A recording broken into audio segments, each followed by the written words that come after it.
انگور کو حضرت نوح نے 1 دفعہ اور شیطان نے 3 دفعہ پانی دیا۔ جب حضرت نوح علیہ السلام نے اپنی قوم کو کشتی سے نیچے اتار لیا تو اس وقت اللہ تعالیٰ کا حکم ہوا کہ اے نوح، جتنے تخم اور جڑیں ہیں یہ سب زمین پر بو دے۔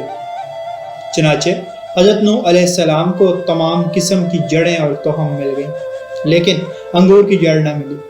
تب اللہ تعالیٰ کی بارگاہ میں عرض کی تو آواز آئی کہ اسے ابلیس لعین نے چرا لیا ہے۔ جب حضرت نوح علیہ السلام نے اس سے کہا کہ تو نے انگور کی جڑ چرائی ہے، لا کر دے، تو شیطان نے انکار کر دیا۔ حضرت نوح علیہ السلام نے فرمایا، مجھے اللہ تعالیٰ نے خبر دی ہے کہ تو نے اس جڑ کو چرایا ہے۔ تب شیطان نے کہا کہ میں لے آؤں گا۔ پھر کچھ ہی دیر میں اس نے لا کر حضرت نوح علیہ السلام کے سامنے پیش کر دی، اور اس نے ایک شرط رکھی کہ جب تم جڑ بو دو گے تم اس کی جڑ کو 1 بار پانی دو گے اور 3 بار میں پانی دوں گا۔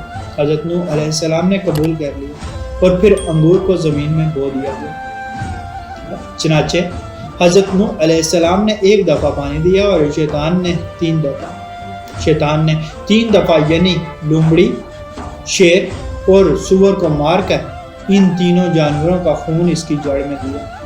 اس لیے جو شیرنی انگور میں ہے وہ حضرت نوح علیہ السلام کے پانی دینے کی وجہ سے ہے، اور اس سے جو شراب بنتی ہے وہ ابلیس کے پانی دینے کی وجہ سے ہے۔